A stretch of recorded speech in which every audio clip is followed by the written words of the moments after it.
Okay, so game. Guys, kaya po dito ko po i-explain. Una sa lahat, ayoko pong pagkakitaan po ito. Kaya po ito, dito po tayo sa may TikTok live and tinurn off ko po lahat ng gifts. Ayoko pong pagkakitaan yung ganito. Gusto ko lang pong linawin lahat ng mga nangyayari. And at the same time, gusto ko pong liwanagin din yung mga, syempre, mga fake news. Una na po dito, yung mga kumakalat, yung patungkol po, yung kay Elma, yung kay Kojak. Diyos ko po, napakabait po na bata ni Kojak. Wala akong katotohanan yun. Tungkol sa kanilang dalawa na yun. Meron daw ginapang. Meron naman daw niligawan si Mama. Diyos ko, magkakapatid ho kami. Magkakapatid ho kami dito. Wala po katotohanan yun. Mabait po na bata si Kojak. Okay. So, tapos na po tayo doon. Wala po tayong mga fake news doon. Okay. Bakit po nawala si Kojak? Hindi po totoo na si Kojak po yung umalis. Ako po ang nagpaalis kay Kojak. The reason why po is ganito. Actually, wala naman po talagang issue na malala. Kumbaga, kung bakit wala po dito si Kojak ngayon is yun po yung alam namin na tama. Okay? To make it shorter po, si Kojak po ay nawala dahil nawala po yung pagpo-focus niya po sa pag-aaral. Okay? So, 2 weeks po siyang halos di pumasok, pero tinatanong ko po kung siya parate, "Oy, masok ka na ba?" Okay naman, wala naman daw pasok, ganyan-ganyan. Tapos, nung nalaman namin, dahil may subject na magkaklase na ni Kelsey, binabasa ko lang po yung notes ko para hindi tayo maano. Ang reason po ni Kojak ay alam ko kasi daw po na ata na in-enroll niya, pero may 3 subject siyang na-enroll. So, kumbaga, hindi niya napasukan talaga. So, then na yun, nalaman din namin sa ibang mga teachers niya na FDA siya. Ibig sabihin, failed due absences. Okay, so, syempre, may malasakit po kami kay Kojak, kaya inaalam po namin yung bawat detalye niyan. Sabi ko nga po sa inyo, sa amin nakapundar si Kojak, so obligasyon po namin si Kojak. At saka, lagi po namin sinasabi, kahit alam kong medyo mali pakinggan na okay lang ka ako na bumagsak ka. Pero at least tinatry mo parate. Pumasok ka, ganyan. At least tinatry mo. Pero kung di ka papasok talaga, wala talaga mangyayari. So, ang ibig ko sabihin doon, kahit mali nga magpakinggan, kung hindi mo kaya sa umpisa, baka makaya mo sa pangalawa, pangatlo, at least hindi ka sumusuko. At least you try. Okay? So, next nun, pero ulit, bago lahat mangyari yan, lagi po namin pinagsasabihan si Kojak sa pag-aaral niya. Lagi sinasabi niya na, "Kuya, hindi na ulit mauulit." Ayan, puro ganun, "Kuya, hindi na po ulit mauulit." So, syempre, hindi po siya isang biglaan na parati po namin siyang pinagsasabihan. Okay? Ang masakit pa po, dito, nitong mga nakaraang araw o linggo, wala na po siya dito sa amin. Akala po namin magiging okay kasi, syempre, nasa poder na nga po siya ng magulang niya. Hinatid po muna namin siya. Kaso, mas naging worse pa po. Dahil minsan, mag-assessment po sila. May time po nag-assessment sila. Pero hindi niya tinapos yung klase. Nag-cutting class. Ang alam ko po ata nag-live. Pero hindi po ako sure doon. Hindi po ako sure. May din tama ako. Pwede mali. Pero sigurado po ako na nag-assessment siya. Tapos nag-cutting siya dahil galing po yun sa teacher niya. And may mga teachers, yung mga teachers pa po yung naghahabol sa kanya para sa mga quiz. Okay? So ngayon, nag-decide po kami na pauwi muna siya kasi hindi po kami nagkulang sa ilang beses na pagpapaalala. Ngayon, baka yung magulang na po niya yung dapat kumausap o magturo sa kanya kasi iniisip po namin lahat po nagawa na namin. So baka po mamaya kami po yung may pagkakamali, lahat nagawa namin. Iniisip po namin na kapag nandun po siya sa may poder na magulang niya, at least yung mga magulang na po yung makakapagpaalala sa kanya tungkol po sa pag-aaral, mga ganyan. So ayun po yung reason namin.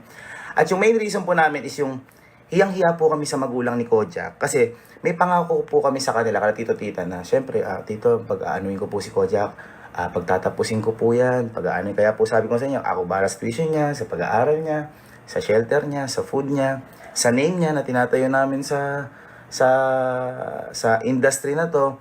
Kaso ayun nga, nahihiya kami dahil ang parang naging priority ni Kojak yung pagla-live, ganyan. At saka, nakakalungkot dahil hindi ko po nagawa yon as dating teacher. Hindi ko po siya, although hindi ko po talaga siya magagabayan na ihatid araw-araw, hatid pasok. Pero lahat po, ginawa po namin, lagi po namin siyang pinapaalalahanan na about po sa pag-aaral niya kasi sobrang laki po ng epekto po sa amin dito ng pag-aaral. So kung sa iba, okay po yun. Sa pamilya po namin, hindi. Dahil isang malaking kayamanan po sa amin yung pag-aaral, kung makaka-apekto po yung pag-vlog o yung pagla-live niya tungkol sa pag-aaral niya, hindi po ako makakapayag. Kasi ayoko pong maging hadlang po kaming pamilya niya para sa pangarap niya, para sa pag-aaral niya. Yun po yung gusto naming iparating.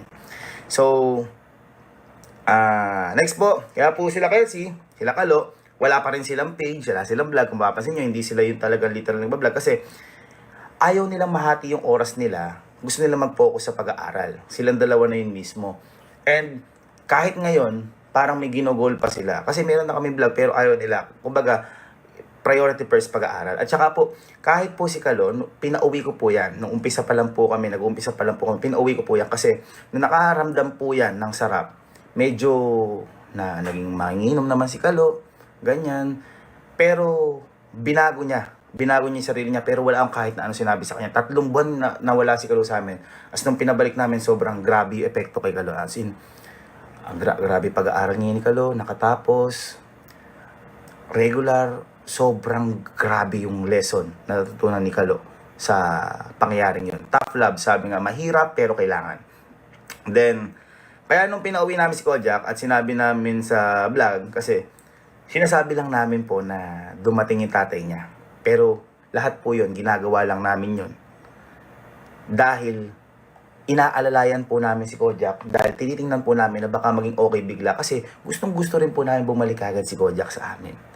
Pero yun nga po, mahirap naman po kung walang, ang tawag doon, walang sense ng improvement. So ganun. Again, nagsisinungaling po kami doon, sinasabi namin, nandiyan lang po yung tatay niya, kaya kaya pinauwi namin, sinusulit, nagsisinungaling lang po kami doon, sinasabi lang po namin yun para humiram po kami ng time para tingnan po siya at saka, ang tawag doon, yung manmanan kung nag-i-improve o hindi, kasi gusto namin siya kagad bumalik. Sabi ko nga po, sanay na kami lang. Kung gusto lang namin humatak ng ibang tao, papataas, kaya nadadagdagan kami dito. Hindi kami kasi selfish. Ibig sabihin, si Kojak, tinuturing po namin yan na hindi kaibigan, kundi pamilya, kapatid. Yun yung turing po namin dyan. Kung mali po kami ng desisyon, patawarin niyo po kami kasi hindi namin kaya na hindi makita si Kojak na makatapos. Sabi ko nga po sa inyo, nagawa na namin lahat, pinansyal, payo, pag-aaral, pangaral, pero talaga, pag ayaw na isang tao, ayaw talaga. Nasa kanya naman yan. Kaya ngayon, pag nakapokus si Kojak at okay na siya, kasi may mga problema din po sila ng family nila, may problema din po sila, hindi lang naman po pag-aaral, lagi po siyang merong tahanan para po dito sa may camping. Kumbaga lang po, ayaw namin nga po makahadlang sa pangarap niya para sa pag-aaral dahil lagi pong busy dito, laging may ginagawa, lagi masaya, lagi may lakad. So baka mamaya maging hurdles o barrier yung para sa pag-aaral niya. Yun. Tapos, sa mga nagsasabi na ginagamit lang po namin si Kojak, ang tanong ko lang naman po, paano niyo po ba nakilala si Kojak?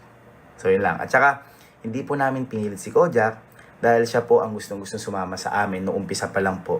And nakita ko po na napakabuti po talaga ng puso ng bata na yun. Kaya sabi ko, kasama po namin to sa paglipad. Okay? So, wala po tayong kaso doon. Kasi, lahat po ng kasama po dito, hinihila po namin na pataas. At kahit hindi ko po kadugo, tinuturing ko po na pamilya. Sadyang mapanghusga lang po yung mga mababa ang level na pangunawa. Kaya wag po kayong maniniwala sa mga fake news kasi actually hindi ko na nga po kailangan mag-explain eh. Kumbaga natakot lang po ako ngayon dahil baka may lumabas na iba. Kawawa naman po si Kojak. Iba yung binabato nyo sa tao. Kumbaga, kaya lang po namin ginagawa ito para sa pag-aaral. Siguro lahat naman po tayo eh. Bawat pamilya, kunyari nag-games yung anak mo. Ganun. O, tama na yan, mag-aral ka. Parang ganun lang siya. Pero, sabi ko nga, top love siya na, syempre, as a teacher dati, hindi ko po papayagan na hindi makatapos yung bata na yun. Suportado pa rin po namin yun. So,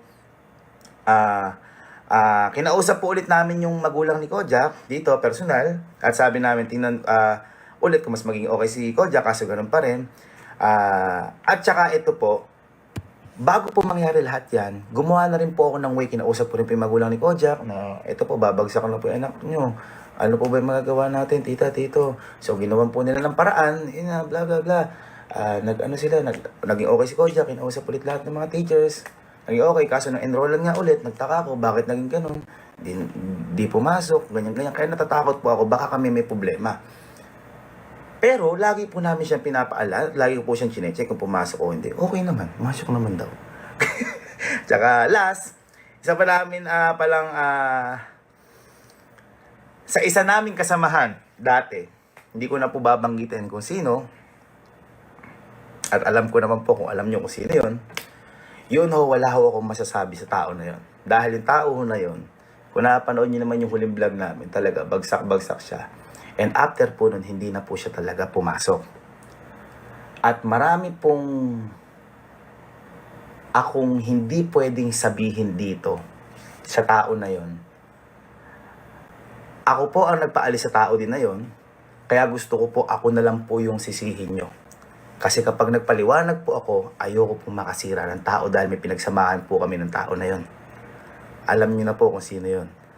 Again, hindi ko po kayang sabihin dito dahil masisira po yung tao na yon. Basta sa lahat na nangyari, wala kaming kahit na anong natanggap na sorry sa tao na yon. Okay? Pero all goods lang. Kaya ko po sinasabi na hindi ko pwede sabihin kasi may pinagsamahan po kami. At mahal ko din po yung tao na yun na nakasama namin dati. Okay? At lahat po ng kwento na yan, na sinasabi ko, alam po lahat ni Kojak yan. Kaya, siguro, kapag nagkwento na lang yung tao na yun, tsaka na lang kami sasagot kung ano yung totoo at tsaka tama. Kasi lahat po na sinasabi namin, meron po kaming ebidensya. Grabe na may 100k! Ayun. Meron po kami lahat na ebidensya. Again, ako po yung nagpaalis sa tao na yun.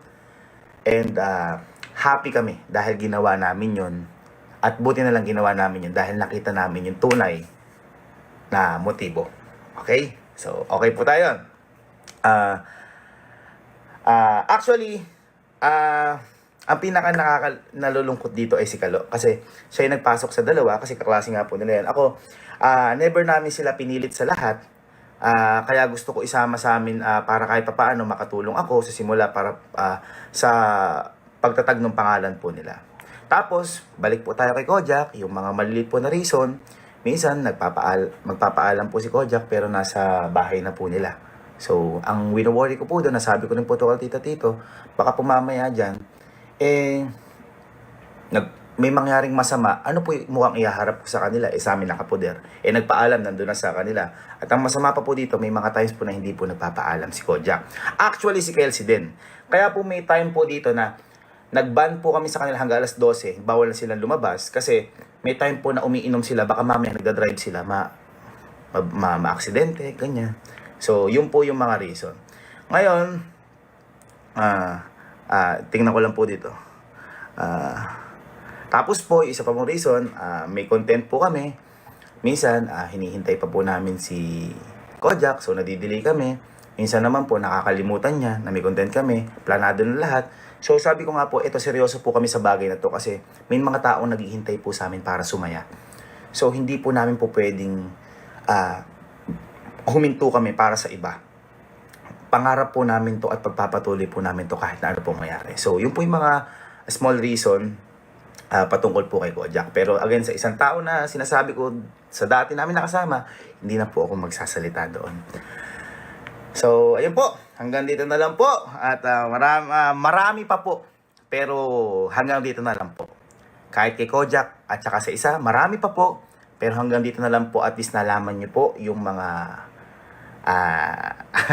yung mga reasons. So, again, kami pong pamilya, binigay po namin lahat. At hindi po kami nagkulang sa lahat.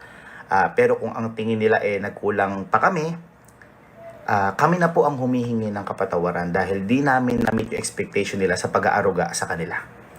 And gusto ko lang po sabihin na magmahalan lang po tayo parati, mag-aral tayo ng mabuti, at ang pag-aaral at diploma, yan po ang panghabang buhay na kayamanan. At kay Kojak, focus ka lang parati sa pag-aaral. Andito lang kami mga kuya mo, mahal na mahal ka namin. At least nalaman mo yung side namin to, mahal na mahal ka namin. Sabi ko nga sa'yo, like kang may bahay dito. Wala tayong kahit na basta ang gusto lang namin makatapos. Hindi kami po pwedeng maging humps mo, kumbaga sa motor, para huminto ka. Gusto ko patuloy kang mag-aral at lagi kami nakasuporta dito. Again, mga ma'am and sir, maraming salamat po sa inyo at maraming salamat din po sa mga sumusuporta sa amin. Gusto ko lang po sabihin sa inyo to dahil deserve nyo rin po ito malaman. At gusto ko rin po sabihin sa inyo na lagi po tayo magkalat ng pagmamahalan dahil hindi po sa lahat ng pagkakataon na nakikita natin negative. Ginagawa lang po natin yung isang bagay para maitama natin yung bagay na nakikita nating mali. So yun lang po. Maraming salamat po. Grabe naman yung mga viewers. maraming salamat po at mahal na mahal po